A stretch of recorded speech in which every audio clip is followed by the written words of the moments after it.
So the next thing is the eraser tool. So let's see how it works. I'll click on it. Then you can need to erase parts of the objects that you don't want to see. For example, like this, right? Then I'll tick good, and this is how it's going to appear. You can use this eraser to blur some parts of the image. For example, if I increase this now, this particular object here, let me call it an object, is used to increase the blur of the eraser. So on this one now, is going to increase the size of the eraser. If you watch, the eraser is actually small, but when I increase it, it's actually big. I don't know if you can see it. So because I increase this particular blur, if I erase a part of this image, it's going to erase it in a manner that it's going to appear blurry. So let's see. Don't know if you saw what happened now. Here is now looking blurry compared to up here, right? Down here is looking blurry. So you can actually use this eraser to blend in your image into the background. Instead of making it look cut, right? You can use the blend part of the eraser, to the blurry part of the eraser, to make your erasing look blended. So that is the tool. So I'll go back. The next tool we have here is our mask tool. Mask is just for you to cut out a part of an image. Did you see what happened now? If I disable it, it comes out. But when I enable it, that part of the image where this mask, where this shape is, it's going to mask it out. But when I click on out, I don't know if you see what happened. In, it masks it in. Out, it masks the outer part. So these are like directions. These are options that you can use to work on this masking tool. But for now, we're not going to get into this for now. So let's go ahead. Our next option here is our erase color. Erase color works for a particular object or image that has a unified color. When I mean unified color, let me look for an image in my gallery to show you. So this image background is like the remove BG of pixellab. It will help you to remove backgrounds of not all images. For example, let's take this picture now. I want to remove all the whites in this image, right? I want to remove all the whites. So what I will do, I'll go back to erase color. I'll enable it. Then I'll click on this. Sorry, let me go back. I'll click on erase color. I'll enable it. When I enabled it, all the whites has gone out. I don't know if you can see, this image is now transparent, right? All the whites has gone out. So this is like a remove BG for pixellab, but it can only work when the image has a unified background, a single colored background. Do you get? So for now, it has removed all the whites in the background and has left this image backgroundless. So this is the work of this tool. Right, you can choose to smoothen the edges. That if there are some edges that are not smoothened, you can see as I increased it, it's going to give this edge a kind of a glowy edge, right? Depending on the kind of image that you removed the background. Tolerance, let's see, you see, just like saturation. So we don't have any business with this tolerance, so we have to just leave it. So these are some tools. This icon here is a pick color icon. For example, if I want to pick the color of, I want to pick only blue. When I click on it, I'll just go to blue. I'll make sure that I select blue. Then when I click yes, it's going to take out every blue that is in this image. Do you understand? Same goes for yellow. If I had picked yellow, for instance, anywhere there is yellow in this image, it's going to take it out. Can you see? So that is the work of the eyedropper. It takes out a particular image, a particular color that you selected. So you can use this in the course of your designs to achieve many purposes. So let's go ahead. The next option we have here is the rotate option. This rotate option is just to rotate images, right? Rotate it on different angles. That's just the job. Good. And let's go to another one. We have 3D rotate. This one is going to rotate. The difference between the 3D and the other rotate is that This one rotates in the x-axis, right? And it rotates in the y-axis. So for example, this image was here before and you wanted this lady to face the other way, you can just rotate it through the y-axis and your image is okay. So that is the difference. Then x-axis is just up and down, something like this. You can use it for your images. If you want to just give this creative touch, you can just put it like this and arrange the images like this. So that is that. The next option we have here is the perspective option. When you enable it, it can allow you stretch, right, in different perspectives, like stretch, right? You can see what I'm doing. Then when I take good, the image appears like this, right? So this allows you to distort your image in any way, an angle or manner that you want. So let's go back. We don't need it actually. So let's continue. The next tool we have here is shadow. We've done shadow earlier when we were talking about text. It just adds shadow to the image. You can choose to increase the blur radius. If you click on offset X, this is what happens.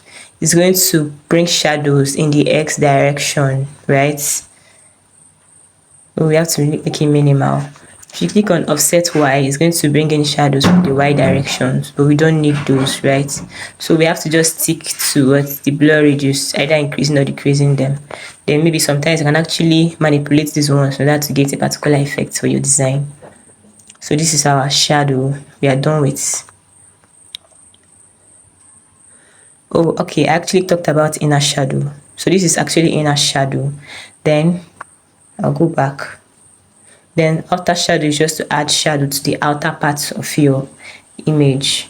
So you can see how the image appeared when I put an outer shadow. It adds depth to your image. Now it's looking as if this image is really projected outside the background. But without this shadow, the image will just be lying flat. Do you understand? So that's it for the inner and outer shadow. Now we have emboss. I don't really use this because sometimes it distorts my image so much, so I don't really do lots of work with emboss, but it just kind of makes your image have this plastic look. It can help your text have this plastic look, your image have this plastic look, but most times it distorts it. I don't know the reason, but for now I don't work with emboss. So this is all for the objects. This is the object icon, and these are the options under the object icons.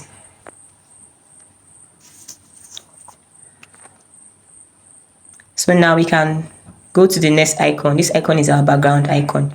This icon here. So anything you want to do on the background, this is our background. This white empty space is our background. So anything you want to carry out on this particular background, make sure this particular icon is highlighted. So the first option on the background icon is this, the color. So when I want to change the color of the background, I can choose my color. I can choose a gradient, right? I can choose to make my own gradients. I've taught you guys how to make it when I was talking about text. So this is just about about background. So the next option is transparent. For example, if you don't want your design to have a particular background, right? You want it to be transparent. For example, you designed a logo and you don't want your logo to have a background because maybe you want to send it to your client in PNG format, right?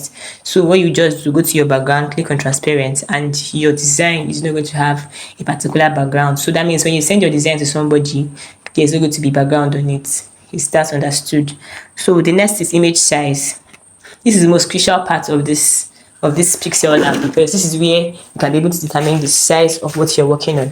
For example, if I want to work on an Instagram flyer, I won't use this particular measurement, right? Width is 128, height is 128, meaning that this is a square flyer, right? But when I want to design for Instagram, I normally use width of 4 and height of what? Of 5, right? Then I click OK. You can see how this appears, right? It appears like the background is now bigger compared to when I used 1 to 80. So we have some other pre-made background size is here. So the first one here we have is custom. Custom allows you to set the width and height anyhow you want it. If you want to do it 1 by 2, 2 by 3, 4 by 5, it allows you to just do your thing. But square just gives you a square background automatically, right? Let's give this background a color back. Good. So let's continue. So when you click on profile picture square still gives you a square background, right? Let's see the next option. YouTube channel banner. For those of us that have YouTube channels, right, this is the main size for YouTube channel banner, like the banner behind your picture. Is the banner there that says what you do, right? So this is the perfect size for YouTube banner. So instead of you to start guessing what size should I use to make my YouTube banner, just go on pixellab and select YouTube channel banner. Then YouTube thumbnail. For example, this video is going to be uploaded on my YouTube, and obviously it's going to be a thumbnail that will say how to use pixellab, right? So this is the size of the YouTube thumbnail. Like that is the size of the size that the design is going to carry. The next on our list is crop.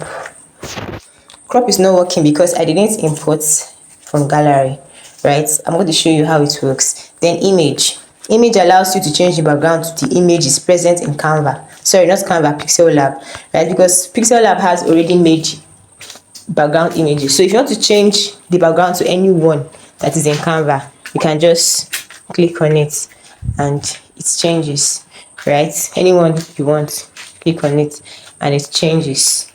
Okay, but I don't want to use it, so I'm not going to select it. So the next thing is from gallery. If you want your background if you want to put a background, or you want to make the background from, and you want to put a background and you want the background to be an image, right? You can just click from gallery. Then from your gallery, you can now select what image you want to use as a background. So from here, I want to check, okay, I choose to use this image as a background, so I'll just select it.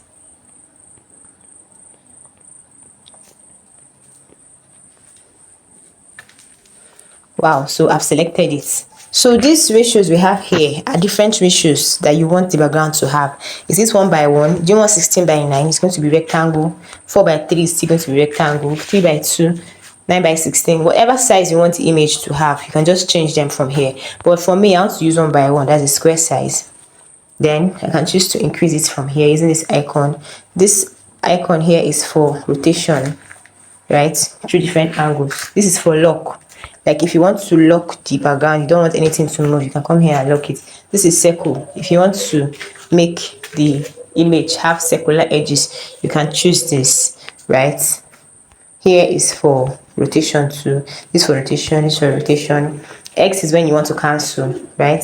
The good is when you've arranged all the settings. Now you can now tick good to select. So I want 1 by 1. I will now tick good. Boom. I have my background, right? So remember I told you that the crop icon was not highlighted then because there was no background image. It was just an ordinary background. So now that we have input a background image, let me delete this image for you, and let me just lock the eye. Now that we have a background image, our crop is going to work. So what does our crop do? It still takes us back to that place we came from. It helps you to adjust the size of the image. Do you want it 1 by 1? Do you want it 16 by 9? 4 by 3? 3 by 2? Do you want to change the angle of rotation? Do you want the full image? Do you want to lock? Do you want to make it circular? Whatever thing you want to do, that's what crop allows you to do. So let's go back. Good. The next two we have here is from gallery. So do you want to insert an image from camera? Sorry, this is from camera. Do you want to insert an image from camera? Meaning, do you want to take pictures automatically and use the pictures you just took immediately for your design? So this is how we can go about it. You can click on from camera. I'm going to snap this book right now. So when I snap the book,